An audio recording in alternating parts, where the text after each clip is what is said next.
Hello friends, मी Vishakha global online मराठीमध्ये आपल्या सर्वांचं स्वागत आहे. आजच्या सेशनमध्ये आपल्याला महाराष्ट्र सेट 2023 साठी पेपर 1चं प्रिपरेशन करायचं आहे, ज्यामध्ये युनिट आपण बघणार आहोत हायर एज्युकेशन सिस्टीम, उच्च शिक्षण प्रणाली. MCQ प्रॅक्टिस आपण या युनिटवरचे करतो आहोत. प्रॅक्टिसचा पहिला पार्ट आहे हा. सो सुरू करूयाच्या सेशनला. सेशन स्टार्ट करण्यापूर्वी एक इम्पॉर्टंट सूचना किंवा संधी आहे त्या स्टुडंटसाठी जे स्टुडंट्स यावर्षीची एक्झाम टार्गेट करतायत, जी होणार आहे 26 मार्चला.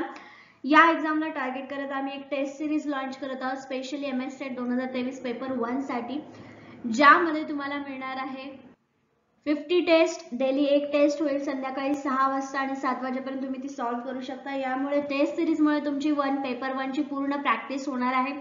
सेम टेस्ट मध्ये तुम्हाला तुमचा स्कोर समजेल आणि सोल्युशन सुद्धा मिळतील. एका टेस्ट मध्ये 50 क्वेश्चन्सची प्रॅक्टिस तुमची होणार आहे. या टेस्ट सिरीजची फीस आहे 1000 रुपीज आणि जॉईन केल्यानंतर तुम्हाला लगेचच त्या ग्रुपमध्ये ऍड करून आपली टेस्ट सिरीजची प्रोसेस स्टार्ट केली जाईल. जॉईन होण्यासाठी इकडे दिलेल्या व्हॉट्सअप नंबरवरती मेसेज करा किंवा प्ले स्टोरवरून ग्लोबल ऑनलाईन नावाचं ऍप डाउनलोड करा. पेपर 1 सोबतच पेपर 2 साठी नोट्स आणि MCQs देखील अवेलेबल आहेत. इकडे सब्जेक्टची लिस्ट दिलेली आहे.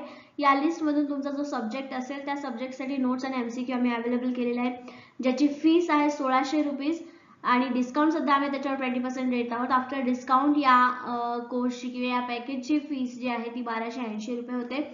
सेम प्रोसिजर आहे. दिलेल्या व्हॉट्सअप नंबरवरती मेसेज करा किंवा प्ले स्टोरवरून ऍप डाउनलोड करा आणि लगेचच आपल्या अभ्यासाला स्टार्ट करा. हार्डली आपल्याकडे 2 महिन्यापेक्षाही कमी दिवस शिल्लक राहिले, त्यासाठी नोट्स आणि MCQs तुम्हाला हेल्प करू शकतात प्रिपरेशनसाठी. सो लवकरच आपला पॅकेज जो आहे तो परचेस करणं आपल्या स्टडीला लागा. ओके, प्रश्न बघूया आपण. खालीलपैकी कोणत्या परिषदेचे सन 2013 मध्ये विभाजन करण्यात आले? ऑप्शन्स आहेत दूरस्थ शिक्षण परिषद, राष्ट्रीय शिक्षण परिषद, राष्ट्रीय शैक्षणिक संशोधन आणि शिक्षण परिषद, राष्ट्रीय मूल्यांकन व अधिस्वीकृती परिषद. Which of the following councils were divided in 2013? 2013 मध्ये कोणत्या परिषदेचं विभाजन करण्यात आलं? Distance education council, national education for teacher education, national council for education research and training and national assessment and accreditation council. So याचा करेक्ट आन्सर आहे option first, distance education council. ठीक आहे, ओपन युनिव्हर्सिटीज ज्या काम करतात त्या distance education साठी काम करतात. ठीक आहे, डिस्टन्स एज्युकेशन म्हणजे काय, तर जो गॅप तुमचा असतो किंवा पार्ट टाइम एज्युकेशन म्हणजे तुम्ही जॉब करत करत जेव्हा शिकता तर ते डिस्टन्स एज्युकेशन मध्ये कन्सिडर केलं जातं. 2013 मध्ये या परिषदेमध्ये विभाजन करण्यात आलं. ओके, ऑप्शन फर्स्ट इथे करेक्ट आहे. पुढचा प्रश्न आहे, राष्ट्रीय मूल्यांकन आणि अधिस्वीकृती परिषदेसंबंधी खालीलपैकी कोणती विधाने बरोबर आहेत? Which of the following statements about National Assessment and Accreditation Council is correct? Options are: it is an autonomous body, it is entrusted with the responsibility of evaluation and accreditation of higher education institutions, the institution is located at Delhi, it has field offices, select the appropriate options from the options given below. ठीक आहे, हे options below खाली दिलेल्या options पैकी एक correct answer निवडायचा आहे. ती एक स्वायत्त संस्था आहे, तिच्याकडे उच्च शिक्षण संस्थांचे मूल्यांकन व अधिस्वीकृतीची जबाबदारी सोपवलेली आहे. ही संस्था दिल्ली येथे आहे. तिचे क्षेत्रीय कार्यालय आहेत. खाली दिलेल्या पर्यायामधून योग्य पर्याय निवडा. सो याचा करेक्ट आन्सर आहे ऑप्शन 2, ए आणि ब. तर ह्याच्यातली फक्त ए आणि बी, अ आणि ब हे स्टेटमेंट या राष्ट्रीय मूल्यांकन आणि अधिस्वीकृती परिषदेसंबंधी बरोबर आहे. ठीक आहे, कुठली? ती एक स्वायत्त संस्था आहे हे तर आपल्याला माहिती आहे आणि तिच्याकडे उच्च शिक्षण संस्थांचे मूल्यांकन आणि अधिस्वीकृतीची जबाबदारी सोपवलेली आहे. म्हणजे कुठल्या कॉलेजला कुठला ग्रेड द्यायचा किंवा काय म्हणतात ऍक्रेडिटेशन द्यायचं, हे इव्हॅल्युएशन करायचं प्रत्येक युनिव्हर्सिटीचं कॉलेजचं, हे या संस्थेकडे देण्यात आलेलं आहे. ओके, पुढचा प्रश्न आहे, CIET चे विस्तारित रूप खालीलपैकी कोणते? Which of the following is an extended form of CIET? Options are: Center for Integrated Education and Technology, Central Institution for Engineering and Technology, Central Institute for Education and Technology, Center for Integrated Evaluation and Techniques. So the correct answer आहे option 3, Central Institutions for Education and Technology, CIET. ठीक आहे, लक्षात राहील. Okay, next question. उच्च शिक्षण स्तरावर शिक्षकाची भूमिका काय असावी? What should be the role of teacher at the higher education level? Options: providing information to the students, motivating students to self-study, encouraging competition among students, helping students to solve their problems. विद्यार्थ्यांना माहिती प्रदान करणं, विद्यार्थ्यांना स्वयं अध्ययन करण्यास प्रेरित करणे, विद्यार्थ्यांमध्ये निकोप स्पर्धेस प्रोत्साहन देणे, विद्यार्थ्यांना त्यांच्या समस्या सोडवण्यास मदत करणं. काय करायला पाहिजे एका उच्च शिक्षण स्तरावरील शिक्षकाने? करेक्ट आन्सर आहे ऑप्शन 2, स्वयं अध्ययन करण्यासाठी प्रेरित केलं पाहिजे. शिस्त किंवा अभ्यासाची सवय जी लागते ती स्कूल डेज मध्ये लागते किंवा प्रायमरी एज्युकेशन मध्ये लागते.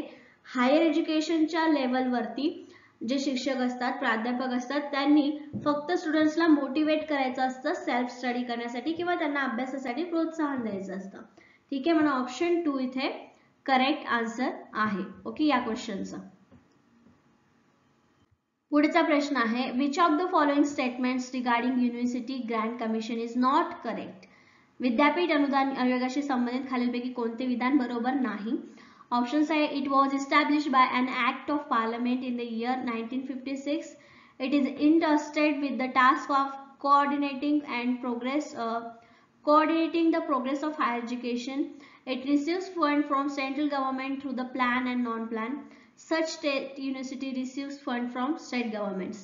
मराठीमध्ये आहे, सन 1956 मध्ये संसदेच्या एका अधिनियमाद्वारे याची स्थापना करण्यात आली. उच्च शिक्षणाची प्रगती समन्वयाचे कार्य यांच्याकडे सोपवलेले आहे. यास केंद्र शासनाकडून योजनेद्वारे व योजनेनंतर निधी प्राप्त होतो. यास राज्य विद्यापीठांसाठी राज्य सरकारकडून निधी प्राप्त होतो. यापैकी कोणतं बरोबर नाही असं विचारलेलं आहे. कशाशी रिलेटेड? विद्यापीठ अनुदान आयोग. करेक्ट आन्सर आहे ऑप्शन 4, सरकारकडून, राज्य सरकारकडून निधी प्राप्त होतो असं म्हटलेलं आहे या युनिव्हर्सिटीसाठी. तर तसं नाहीये, हे स्टेटमेंट बरोबर नाही. ठीक आहे, करेक्ट आन्सर याचं 4 आहे. पुढचा प्रश्न आहे, Indian institute of advance study, Indian institute of advance study खालीलपैकी कोठे आहे? Indian institution of advance study is located in which of the following? Options are Dharamshala, Shimla, Solan, Chandigarh.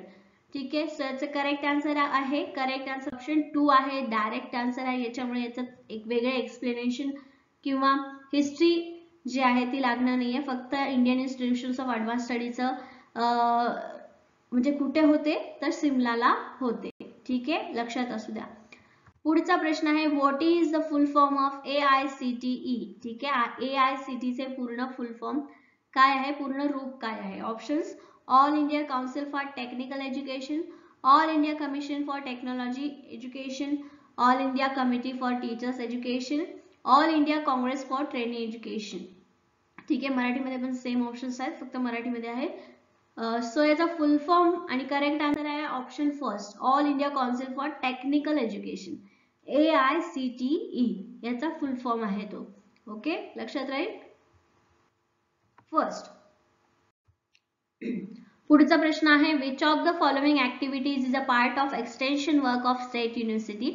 पुढीलपैकी कोणता उपक्रम हा राज्य विद्यापीठाच्या विस्तार कार्याचा भाग आहे? Options, continuing and distance education, conducting bridge course, remedial teaching, earn and learn scheme. निरंतर आणि दूर शिक्षण, जोड अभ्यासक्रम, उपचारात्मक अध्यापन, कमवा आणि शिका योजना. यातला कुठला विद्यापीठाच्या विस्तार कार्याचा भाग आहे? सो करेक्ट आन्सर आहे ऑप्शन फर्स्ट. ठीक आहे, हा खूप मोठं काम आपली युनिव्हर्सिटी करत असते. ठीक आहे, त्यासाठी हे सगळ्यात मोठं काम आहे, सगळ्यात मोठी ऍक्टिव्हिटी आहे की continuing and distance education. Okay, पुढचा प्रश्न आहे, what is the untrue about अभिमत युनिव्हर्सिटी? अभिमत विद्यापीठाबाबत काय असत्य आहे, काय चुकीचं आहे सांगायचं आहे. ऑप्शन्स आहे, he has complete autonomy in preparing the syllabus, it may frame its own guidelines regarding fees and admission, it may grant affiliation to the other universities, it may confer degrees in its own name. ठीक आहे, अभ्यासक्रम तयार करण्याबाबत त्याला पूर्ण स्वायत्ता आहे. ते fee व प्रवेशाबाबत स्वतःची मार्गदर्शक तत्वे तयार करू शकतात. ते इतर संस्थांना संलग्नता देऊ शकते. ते स्वतःच्या नावाने पदवी प्रदान करू शकतात. अभिमत विद्यापीठाबाबत काय असत्य आहे? सो करेक्ट आन्सर आहे ऑप्शन 3, ते इतर संस्थांना संलग्नता देऊ शकते. हे चुकीचं आहे किंवा असत्य आहे रिगार्डिंग अभिमत विद्यापीठ. Okay, correct answer option 3.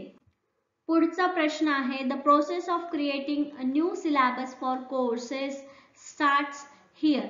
एखाद्या अभ्यासक्रमासाठी नवा पाठ्यक्रम तयार करण्याची प्रक्रिया येथे सुरू होते. कुठे सुरू होते? ऑप्शन्स आहेत फॅकल्टी, बोर्ड ऑफ स्टडीज, विद्या परिषद, रिसर्च अँड ॲक्रेडिटेशन कमिटी.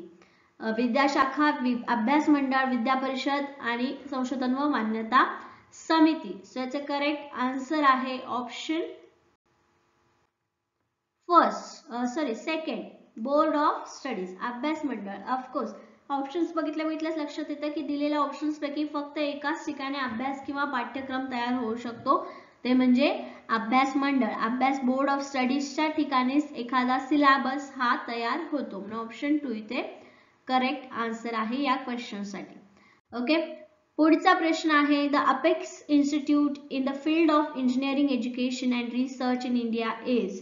भारतातील अभियांत्रिकी शिक्षण आणि संशोधन क्षेत्रातील सर्वोच्च संस्था म्हणजे कोणती संस्था आहे? ऑप्शन्स आहेत an institution named Indian Institution of Technology, an organization named Indian Institutions of Information Technology, Indian Institutions of Advanced Study, Association of Indian Universities.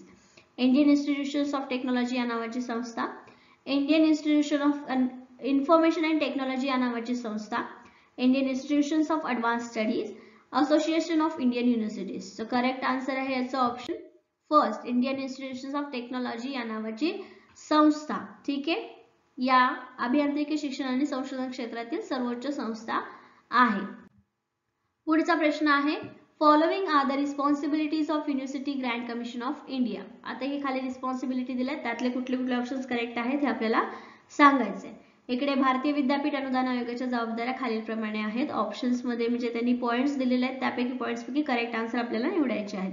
उच्च शिक्षणाला चालना देणे व संयोजन करणे, विद्यापीठातील अध्यापन, परीक्षा आणि संशोधनाचा दर्जा कायम ठेवणे, उच्च शिक्षणासाठी निधी पुरवणे आणि उच्च शिक्षणातील सुधारणांसाठी उपायांबाबत केंद्र व राज्य सरकारला सल्ला देणे. इकडे इंग्लिश मध्ये ऑप्शन्स पॉइंट्स दिलेले आहेत. Promoting and coordinating higher education, to maintain the standard of teaching, examination and research in university, to provide funds for higher education, to advise the central and state governments on measures of reforms in higher education. So याच्यातले correct answer आहे option 4. चारही म्हणजे जे काही चारही statements आहेत किंवा चारही कामं आहेत ते युनिव्हर्सिटी ग्रँट कमिशन करते. म्हणजे फक्त ए, फक्त बी, फक्त सी, फक्त डी नाहीये, म्हणजे चारही कार्य जे आहे ते विद्यापीठ अनुदान करते. ठीक आहे, ओके. पुढचा प्रश्न आहे Which of the following is not a major function of university? खालीलपैकी कोणते विद्यापीठाचे प्रमुख कार्य नाही? कोणाचे विचारलंय? विद्यापीठाचं. ऑप्शन्स आहेत teaching, research, publication and extension work. प्रमुख कार्य नाही असं विचारलेलं आहे आणि करेक्ट आन्सर आहे याचा ऑप्शन 3, प्रकाशन, पब्लिकेशन. विद्यापीठ प्रकाशन करण्यामध्ये जास्त इंटरेस्टेड असते का? नाही. विद्यार्थ्यांचं कल्याण करणं किंवा विद्यार्थ्यांना काय हवंय काय नको याच्यासाठी काम करणं जास्त महत्त्वाचं असतं युनिव्हर्सिटीचं काम. म्हणून याच्यामध्ये पब्लिकेशनला लेस इम्पॉर्टन्स दिलेला आहे, बाकीच्या गोष्टींना दिलेल्या ऑप्शन्स मध्ये जास्त इम्पॉर्टन्स आहे. ओके, मेजर फंक्शन्स आहेत युनिव्हर्सिटीचे पब्लिकेशन सोडून, म्हणून ऑप्शन 3 इथे करेक्ट या क्वेश्चनचा आन्सर आहे. पुढचा प्रश्न आहे Reasons why University Grants Commission allows students to pursue diploma or certificate course along with the degree. विद्यापीठ अनुदान आयोगाने विद्यार्थ्यांना पदवी बरोबरच पदविका किंवा प्रमाणपत्र अभ्यासक्रम करण्याची परवानगी देण्याचे कारण काय आहे?